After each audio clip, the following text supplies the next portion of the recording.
people, and welcome to Makeup. I'll be honest, I started my day off the right way, and your girl got her first dose of the Astro Boy vaccination, and I'm definitely, unfortunately, in that category of people that feel some sort of side effect symptom. So far, my side effect symptom is my eyes are really fuzzy. I just feel like I'm floating. It's weird. It's fine. Like, whatever. Like, what's worse? Floating or COVID? I think I'm just gonna go with the floating feeling.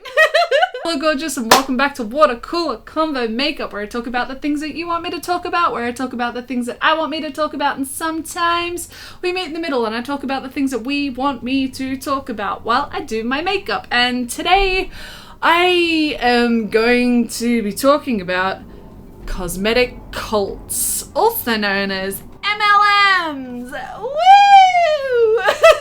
Because in my last video, being the history of the beauty community, teas, controversies, and scandals part 3, I went through 2020 and I went through the time where Anastasia Beverly Hills collaborated with Roden & Fields, one of the big MLMs of the makeup industry, and I realized that MLMs are still around. I thought those died out like 2 decades ago. So because of that, your girl being a girl started to go down one of her Swiss cheese brain rabbit holes, and I started researching and looking into some MLMs and all of that kind of fun stuff, and I found out that not only are they still around, they are thriving, and some of the reasons they are thriving is social media and the COVID pandemic.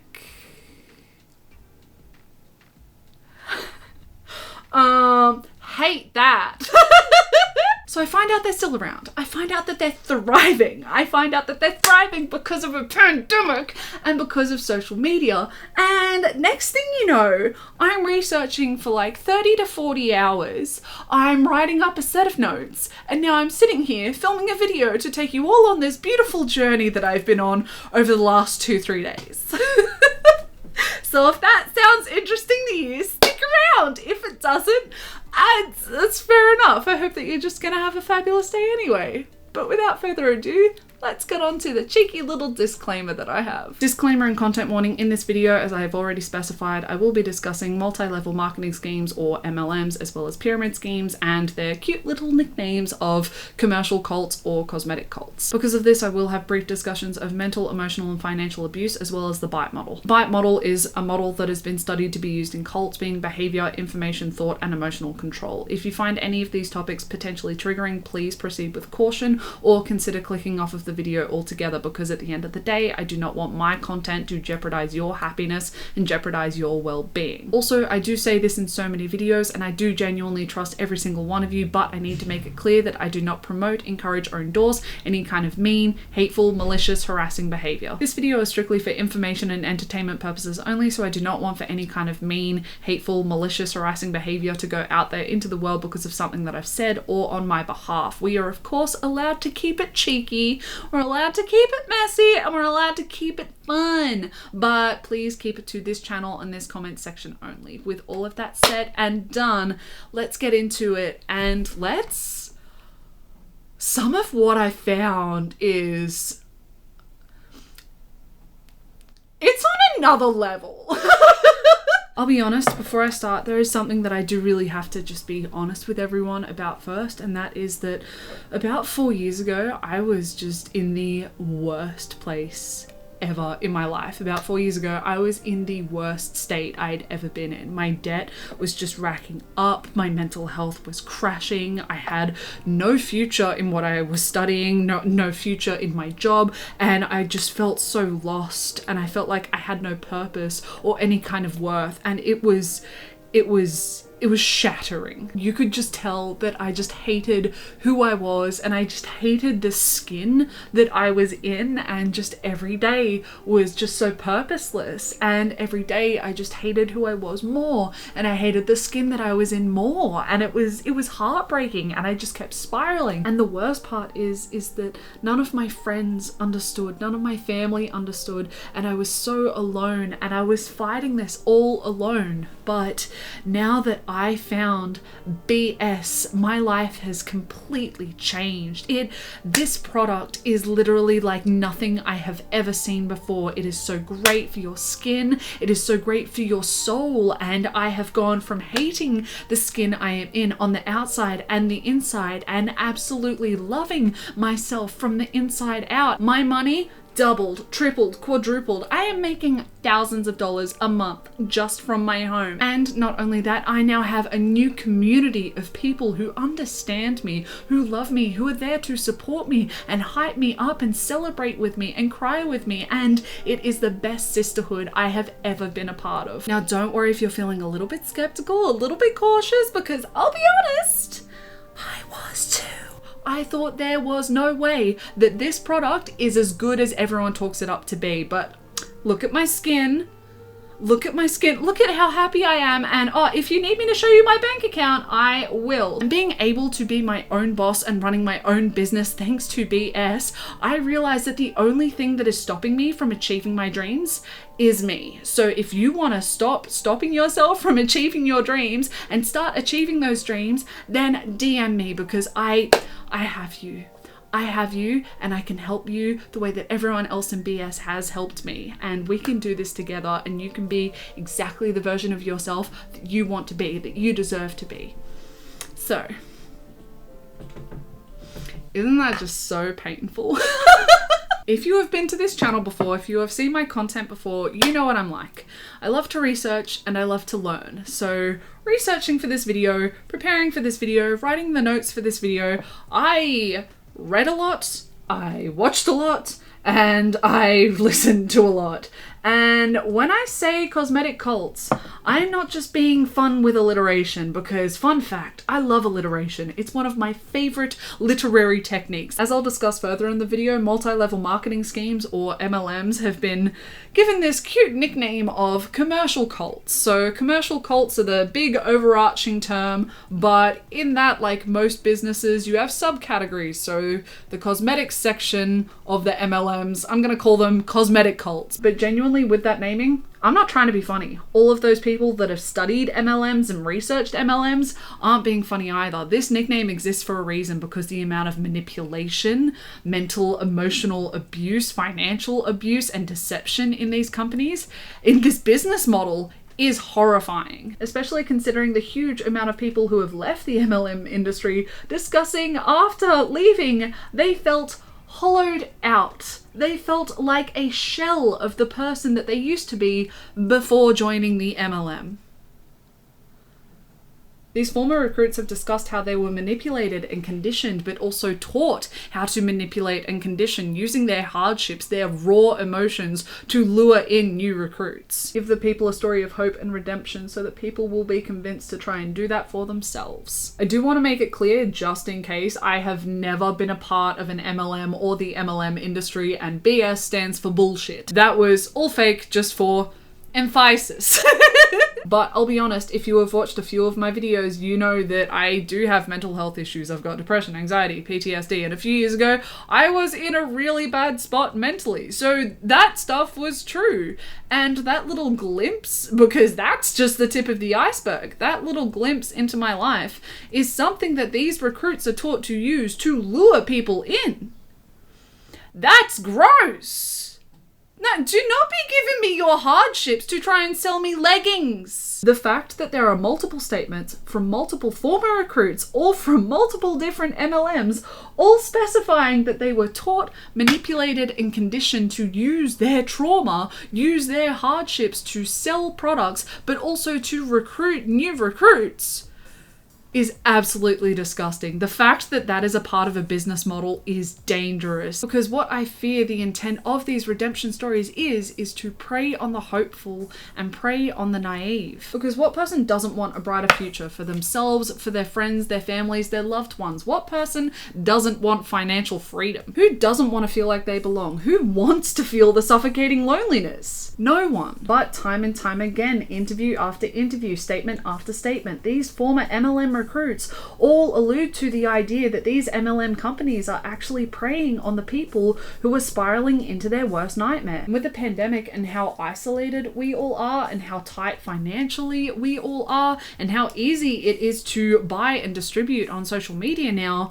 these MLMs are on the rise and good people are going to suffer. With most things in the world, my perspective is typically there's good and there's bad in everything. Each fandom has some really great people and some really toxic people. With YouTube, there's some great YouTubers, but there's also some toxic YouTubers. There are some great TikTokers, but there's also some toxic TikTokers. But unfortunately with MLMs, it isn't oh, there's good and there's bad, because there is just the bad. It's the actual business model that's flawed. What makes them good is how well they deceive and manipulate. If we look at the business model, we have the very top tier, which is where the CEO or the owner of the whole company sits. The tier directly under the CEO is the first level of salespeople, the executive consultants, and they have the biggest team of consultants underneath them. So then underneath them is the next level of consultants, and they also have a huge team underneath them. And then underneath them is their consultants, and then underneath them is their consultants, and then their consultants and their consultants. Because let's say I'm an executive consultant for one of these MLM companies. If I recruit 2 people, and then those 2 people recruit 2 people, and then those 2 people recruit 2 people, and it keeps going for 5 tiers, that ends up being 32 people underneath me. And all I had to do was recruit 2 people. So with each new recruitment tier, it starts to span out. Wait. To the power of... I don't think that math's right. To the power of 5. I'm an idiot. 1 second. So 2 plus 4 is 6. There's 62 people underneath me. We've got our math back. Awesome. Love that for me. So with each new recruitment tier, it starts to span out until we have this pyramid-like shape. For example, here is the model in the Roden and Fields compensation plan of the recruitment tiers. Now, I know what some of you are thinking. Are MLMs pyramid schemes? Because I thought pyramid schemes were scams and were illegal. And the answer is yes. Pyramid schemes are scams and they are illegal. But even though legally I can't say what I want to say, and I have to say that MLMs aren't pyramid schemes, let me just highlight to you the differences between an MLM and a pyramid scheme. Because what makes an MLM legal and not a pyramid scheme is that they sell legitimate products, but also the focus is on selling these legitimate products and not on recruitment. But under closer inspection, the legitimacy of these products evaporates. Let's start with Neora, previously known as Nerium. Neora is known for its hefty prices and its skincare products that can apparently turn back the clock, turn back the signs of aging. Were sued in 2019 for operating as an illegal pyramid scheme, but not only for operating as an illegal pyramid scheme, but for selling EHT supplements, claiming that they are the antidote to concussions, the antidote to CTE, the antidote to Alzheimer's disease, and the antidote to Parkinson's disease. Yeah, sounds legit. Haircare MLM Monet is still in the thick of a lawsuit because according to an alleged 800 complaints that the Attorney General's Office of Florida is aware of, Monet products cause hair loss. Monet has signed an agreement that they haven't done anything wrong, but that they will issue refunds to everyone that has been affected and will pay at least $250,000 to the state to cover legal fees and investigation fees. Sounds legit. Younique, a huge makeup sensation whose products are pushed as life-changing to potential recruits and customers, were also sued in 2017 for advertising their mood-struck 3D fiber lashes as being made from 100% green tea fibers. Nope, shredded nylon fibers. So plastic. Younique didn't admit liability but did agree to settle. Mary Kay and Avon, once again a bit of a hefty price tag attached, were also sued in 2012. They were sued for advertising themselves as cruelty-free, even actually getting on the PETA website list of makeup companies that don't test on animals. But it was revealed later that they were marketing and selling to China. And in order to have makeup products marketed and sold to China, you unfortunately need to test on animals. So... not cruelty-free, now are we? With this one, I can't find any concrete resolution to the lawsuit, but by the looks of it, the judge specified that the plaintiffs didn't provide sufficient enough evidence that shows that they were financially harmed by this situation. So by the looks of it, the financial suffering of the lawsuit has been dismissed, but I don't know if that's the entire lawsuit. But either way, sounds legit. It's unfortunate and all too common that the products from these MLMs are marketed and sold as legit, but time and time again, the truth is revealed and actually, nope. To make it worse, this is just a handful of examples from the cosmetic cults. There are more examples just specifically in the cosmetic cults. The fashion and fitness side of these commercial cults have their own hot messes. And funnily enough, according to a chart on the FTC's website by John M. Taylor, you have a better chance at making a profit in a non-product pyramid scheme. You have a better chance at making a profit gambling on roulette at Caesar's Palace in Las Vegas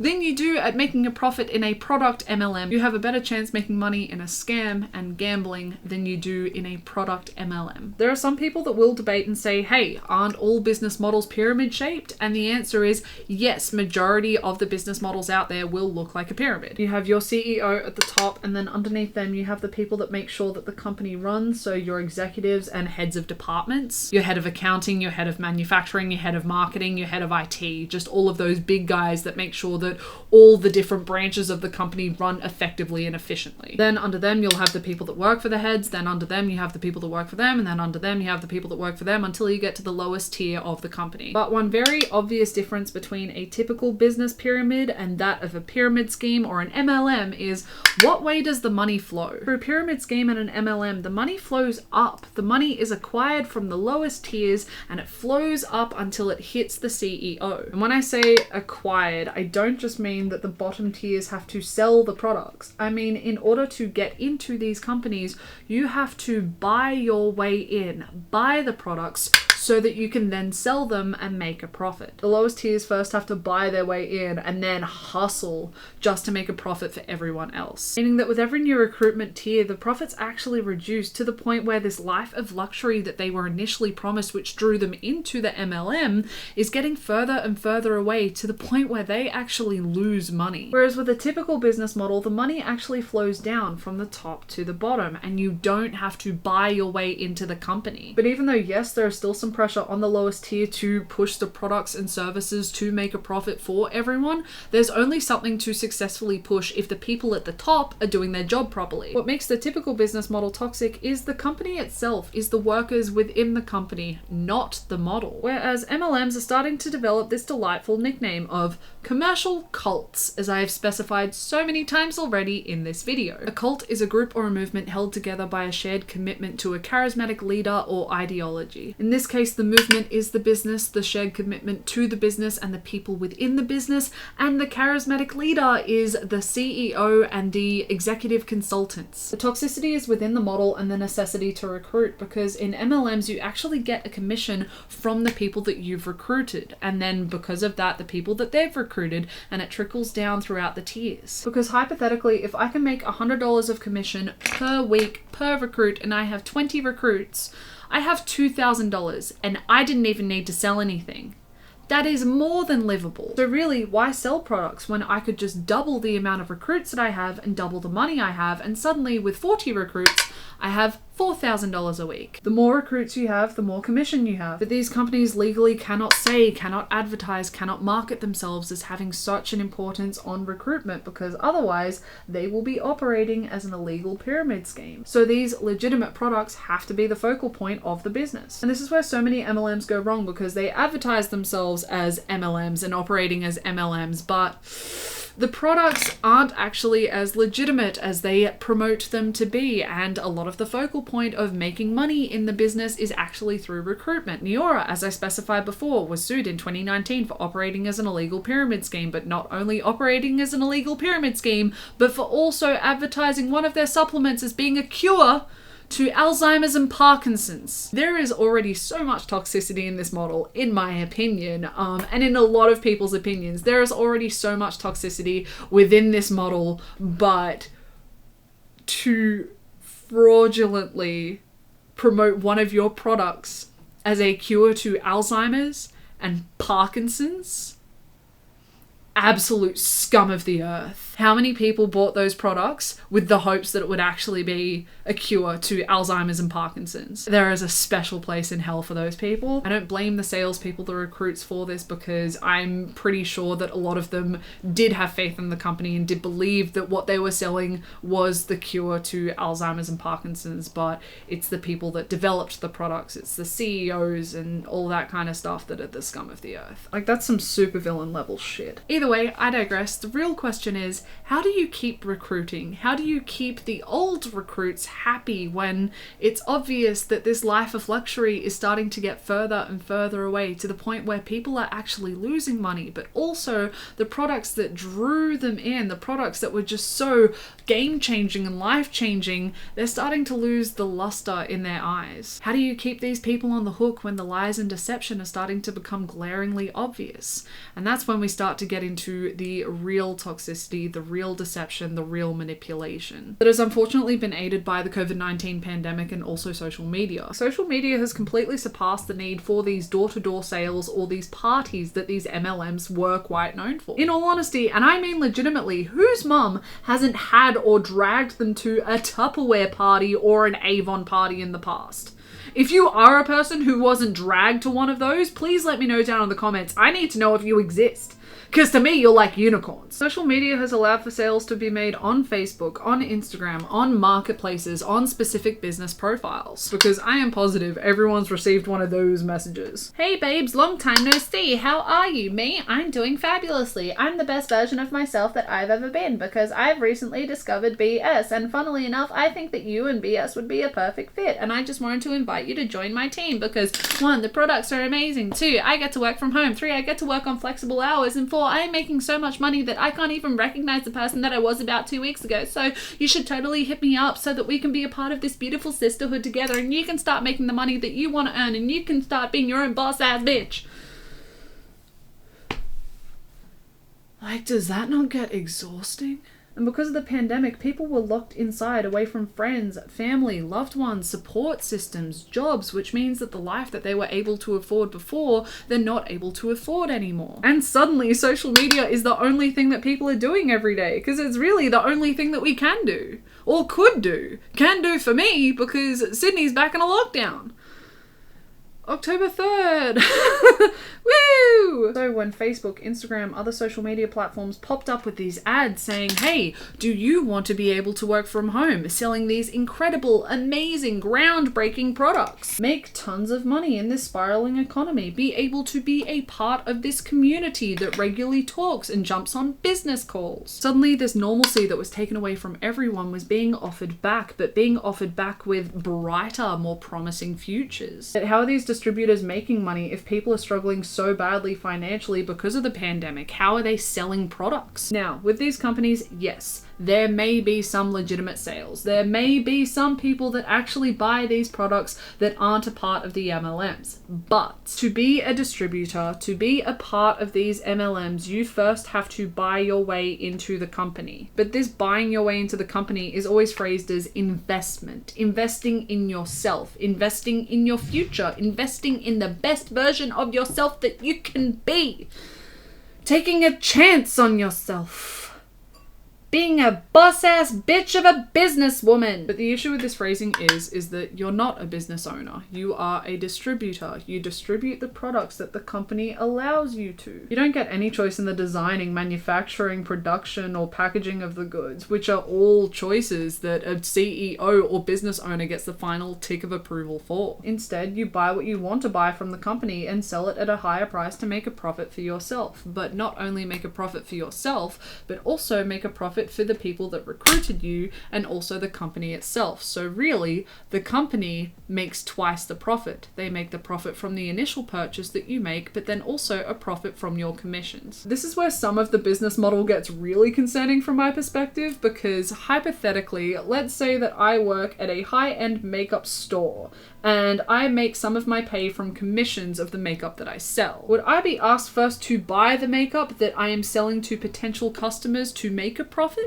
No. And then further, am I being asked to give a percentage back to the company whose makeup I just bought to try and make a profit from selling?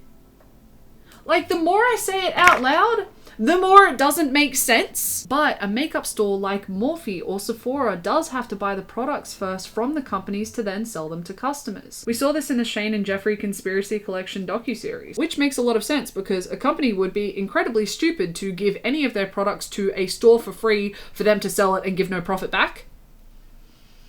Like, you would be hemorrhaging money. So effectively, what an MLM is doing is making their recruits their storefronts, making them their Morphes or Sephoras. And possibly the reason why it is far more profitable to have a person acting as a storefront is because a person can recruit a person, but a storefront can't. So once again, is the importance on selling products or is it on recruiting? But as it goes with these companies, once you're in, you are in. And as the host of the YouTube channel Not the Good Girl has expressed on multiple occasions, when she left the MLM industry, she left as a shell of the person she used to be. But sadly and scarily, it's not just her, it's also all of the former recruits she interviews on her channel, as well as all of the former recruits that have had other interviews and made other statements. Almost all of them have stated or at least alluded to lasting mental and emotional damage and trauma. It always seems to start with the love bombing and then the toxic positivity, and then all of a sudden, before you know it, you're a victim of the bite model. Love bombing is pretty accurate to its title. It's when an individual is bombarded with compliments, respect, support, love, affirmation, validation that they didn't know that they wanted and at times needed. While in the MLMs, distributors, recruits, consultants, whatever you want to call them, are consistently gassed up, hyped up, and love bombed to the point where it's the baseline of the culture of the community that is taught through the tears. Which, don't get me wrong, being nice to someone, giving someone compliments, affection, respect are all great things, but it's the intention behind that can become toxic. Because according to therapist Sasha Jackson, the intent of love bombing is to make the recipient dependent and obligated to the love bomber. In this context, dependent on and obligated to the MLM. And how is someone supposed to recognize this as a bad thing when they're in the middle of the MLM, especially when they're getting hit with all this love bombing, all of these endorphins, all of this dopamine, which makes it sting that much worse when a recruit isn't being love bombed. Because as sales goes, there are gonna be some slow moments, but also the MLM model is set up so that those in the lower tiers fail, because as the market becomes more saturated, less people are going to want to buy products, but also there are less people to recruit. And when these recruits aren't making profits, they want or need to work harder so that they can get that love bombing back. Because if other people are being bombarded but you aren't, then who's the problem? If you said you, no, the system. The system is the problem because the system is toxic. Being nice, showing kindness, giving compliments, giving affection, giving love to a person is fine, is cute, is good, but not to the point when you are knowingly manipulating, controlling, and conditioning a person. That's abuse. But it also makes outsiders, those who are anti-MLM, actually pawns in this manipulative system. Because let's say hypothetically you're in an MLM and someone leaves a really nasty comment on your social saying that MLMs are toxic and you are toxic for being in one. You're gonna go to your support system. You're gonna go to the people that love bomb you. You are going to go to the community. You are going to go to your friends in the MLM, creating more of a dependence because your friends in the MLM, they know you, they understand you, they support you, they love you. The people on the outside, the anti-MLM people, they don't know you, they don't understand you, they don't love you. They are on the outside, they are haters, they are there to ruin you. It helps feed this circle, this cycle of bullshit. But it's not just when the profits aren't hitting the mark that the love bombing dries up. It's also when you say anything negative. There is to be no negativity in an MLM because they are a paradise to be a part of. They are a gift to be a part of. One of the things that has made such an intense amount of sense to me was actually in the TV show The Good Place. Every human is a little bit sad all of the time because you know you are going to die, but it's that knowledge that gives life meaning. To me, this statement is more than just the mortality of it all, because it reminds me that yes, there are sad moments in life and those sad moments suck, but they make the good moments feel sweeter. They give the good moments more meaning. It's unfortunate, but in life there has to be a healthy amount of contrast, and trying to eliminate negativity in its entirety just isn't possible without a lot of toxicity. And this elimination of negativity and this level of toxicity has been stated so many times in different interviews and testimonies from former MLM consultants. Vice did a piece on MLM company LuLaRoe called "Why Women Are Quitting Their Side Hustle Leaving LuLaRoe." Roberta Blevins, who was a former consultant of LuLaRoe who was interviewed for this Vice piece, expressed a time where she found that the leggings that she had bought to sell for the company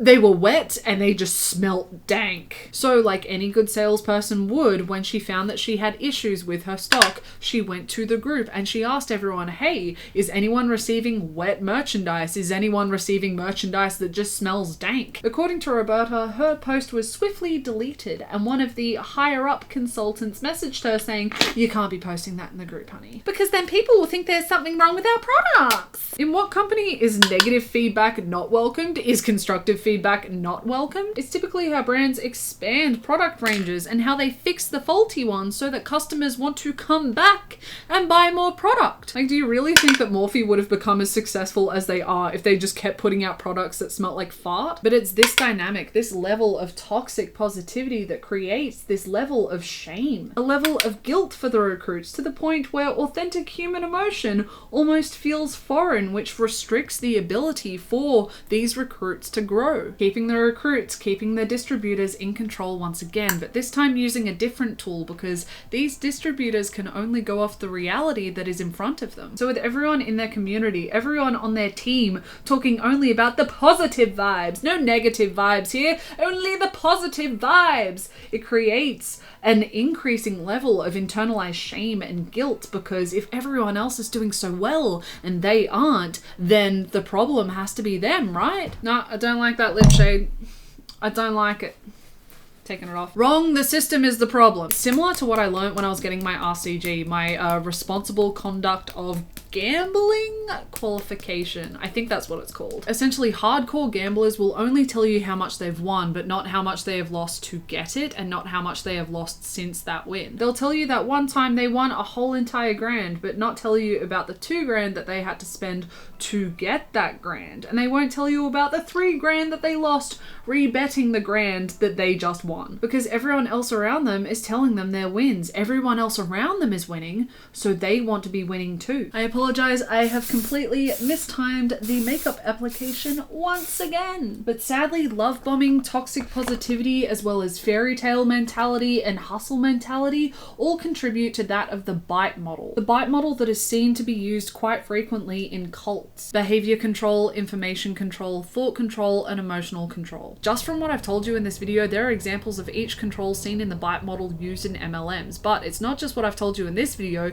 it's also the testimonies, interviews, and statements from former recruits of these MLMs. Of course, not to the extremities of cults, but at the same time, it's very concerning that a business has this level of control over a distributor. Especially when in my research, I found a situation where recruits were actually pressured and manipulated into undergoing risky weight loss surgery. One of the recruits actually almost dying from this weight loss surgery, to then reverse the surgery, to then be re-pressured into having the weight loss surgery. Thankfully, from my understanding, this recruit didn't go through with the second surgery, but also the fact that someone thinks that it's okay to pressure and manipulate someone into weight loss surgery, absolute abomination. An overwhelming amount of reports of people being shunned and shamed for leaving the MLM, instilling fear in the recruits that are still in the MLM to not leave the MLM, otherwise you lose everything. Lying and misrepresenting information on products. As I said before, Younique was sued because they were misrepresenting their Moodstruck 3D fiber lashes as being made from 100% green tea fibers, when actually no. Shredded nylon. Allegedly, Roden and Fields had convinced and pressured numerous consultants to retire their partners, which would make them financially dependent on Roden and Fields. Encouraging only good and proper thoughts because it's only positive vibes here, so that when the recruits aren't doing so well because the system is built for them to fail, they internalize the shame and the guilt and they blame themselves, even though they should be blaming the system because the system is built up for them to fail. And probably one of the most uncomfortable things that I found whilst researching is these huge company conferences with the CEOs and the top tier executive consultants all preaching hustle culture, all preaching the life that everyone could have if they just worked harder, if they just worked hard enough, because the only thing that's getting in their way is themselves. I've seen and experienced a lot of weird stuff in my life, but those conferences are on a whole other level. And one of the weirdest parts is that a lot of the recruits actually have to pay their way to go to them. They have to pay to get to the location, stay at the location, and all the bits and pieces inside that they want to purchase. So, like, it's like VidCon, but for the MLM. Is that not odd? Like, am I the only person that gets a really weird vibe from that? In summary, utilizing common recruit and control tactics, cults have been studied to use for decades, but commercially. These recruit and control tactics seemingly are used to the point where they're almost taught to all of the recruits, so that as far down as these recruit tiers go, this kind of conditioning, control, and manipulation exists sometimes, and I'm hoping unknowingly, just to further the profits of the company and themselves. But it doesn't take more than a quick MLM horror story Google search to find thousands of personal experiences from former distributors, former recruits. Almost all of them have discussed the mental warfare that they endured whilst in the MLM, but also when they expressed that they had thoughts of leaving the MLM, but more so when they left the MLM. Also, how much money these people were spending personally to keep their uplines happy, to keep the company happy. Some of these people were taking out bank loans of thousands of dollars. Some people are literally still bankrupt years later because of the damage that being in these MLMs did. Marie Claire posted an article back in 2019 with personal experiences from 5 former recruits of Yonique, Sengens, and doTERRA, I think is how you pronounce it. All of these former recruits discuss experiences with this mental warfare, with how much money they were spending to keep everyone in the company happy, but one of them actually expressed that in their youth they were a part of a cult, and that being a part of Sengens, their MLM, actually felt like a cult. Ultimately, in my opinion, MLMs are dangerous and they are toxic, and they are built for people to fail. Their model is built to fail more than gambling at the roulette table in Caesar's Palace in Las Vegas. Their model is built to fail more than a non-product pyramid scheme. But time and time again, they still manage to lure in new recruits. Catching these recruits by playing on the universal need of acceptance, validation, freedom, belonging, and a better life for their family, friends, and loved ones. And when the true reality of the life of luxury that you promise starts to become increasingly obvious, make your recruits emotionally and financially dependent on the company and the community, so that the company can continue to profit and prosper while the lowest tiers, the lowest recruits, suffer. Because if you manage to convince the recruits that the system that was built for them to fail is not the problem, it's actually the recruits' mentality, lack of effort, negative vibes that's the problem, congratulations, you have manipulated and conditioned someone into undergoing financial and emotional pain in ashamed, internalized silence for the financial benefit of the company. To be able to spot these cosmetic cults in their website, see if there's anything in the careers or about tabs. See if there's something that asks you if you want to be a distributor, a consultant, a part of the family. Once you go to that page, if it says that you can be your own business owner or seller by buying your way into the company with a startup package, you have found yourself an MLM. Personally, I without hesitation would recommend just steering clear of MLMs in their entirety, even if your intent was just to buy some of their products. Because time and time again with a lot of these MLMs, it's not the products that are actually the focal point, the selling point of the company, it's actually the recruitment. So if the focal point isn't the products, then it doesn't really matter how trash they are, right? It doesn't really matter if people are putting shredded plastic on their eyelashes, or if people are losing hair, or if people are getting cute little burn marks from makeup and skin products, now does it? But not only that, if a company is actively using the MLM model, which statistically is less profitable than gambling on roulette at Caesar's Palace in Las Vegas, that statistic still absolutely blows my mind. If a company is actively using that business model, then it is very obvious that that company does not give a hot diggity damn about their distributors, about their workers. And if they don't care about their workers, their distributors, why would they care about their customers? And with all of that said and done, that's everything. That is all of my thoughts, maybe not all of them, but that is majority of my thoughts and opinions on the absolute hot mess express that is multi-level marketing companies, specifically the Cosmetic Cults of MLMs. I have memories of when I was younger, when I was around these Tupperware parties, these Avon parties, these perfume parties, one of them was a bra party as well. I remember being around these, but I haven't seen them in years, and I thought, thank gosh, they died out, because even I could see that they were a really weird system, and all of the products that they were promising and how life-changing they are and how your skin has never felt better. Even I could tell at like 13 that like, Nivea kind of does me good, girl. Like, just saying, like, my thirsty skin loves me some Nivea. I don't know, is that how you say it? This stuff. I'm not sponsored. I've used it for years. It seems to do the job. I don't know if there's anything better. If you have any recommendations, go for it. But I got really dry skin and eczema pretty much everywhere. So, and then you get the other stuff, like from these MLMs, like Amway, and they're like, oh, our moisturizer's so much better. My skin never felt worse. I got a eczema flare-up because of their moisturizer. It's just, no! So for me to go from thinking, oh, they must have died out, to, oh, Anastasia Beverly Hills planned a collaboration with one of them last February in 2020. They're still around? What? To then doing research on them and finding out, like, not only are they still around, but they are thriving. And I not only watched and read and saw and listened to a lot of things that were against MLMs to research for this, but to do some of the unbiased stuff, I did look at the pro MLM, and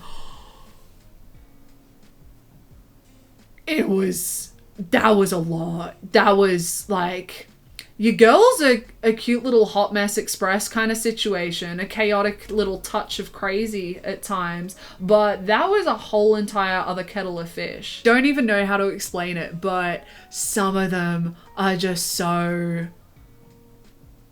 pompous? Is pompous the word?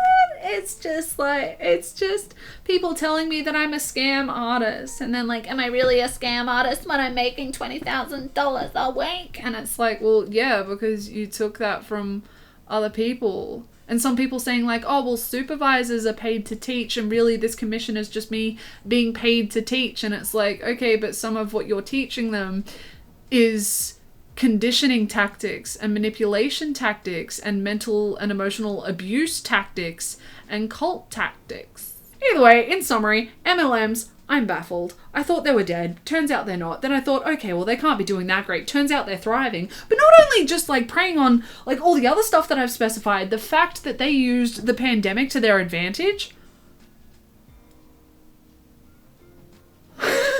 Oh my gosh, we are in an international state of emergency. But we gotta sell our lipsticks, babes. But either way, please let me know what you think of this video down in the comments, either as a whole or the little bits and pieces that I've told you in the video, whether it's the bite model, love bombing, toxic positivity,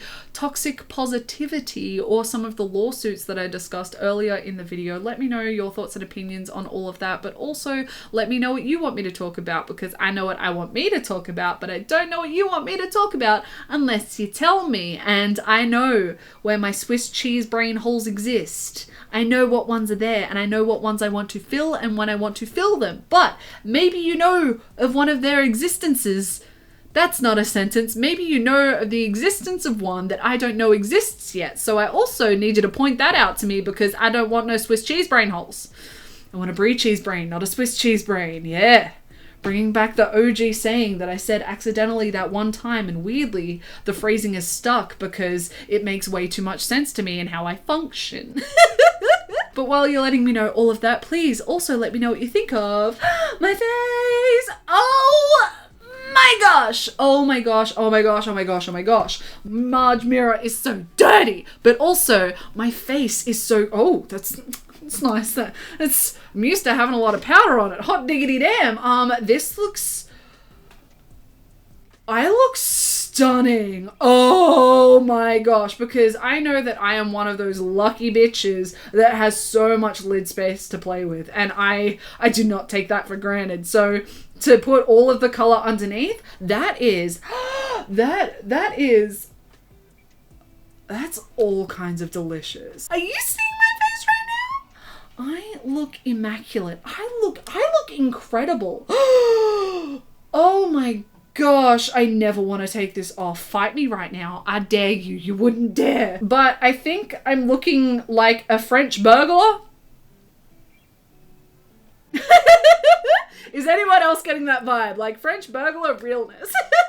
But I do want to give a good shout out to this gorgeous makeup artist, because this is really where I got the inspiration for this look, because I know that the reverse cat eye has become a really big trend at the moment. I wanted to try it out. I wanted to see how it looked, and like, I saw all the color incorporation underneath and I had to try it for myself. So big shout out over here, because wouldn't have been able to do it without you, babes. I wouldn't have been able to look this stunning without you, babes. And do I not look stunning? Who needs a snack when you can have a whole buffet?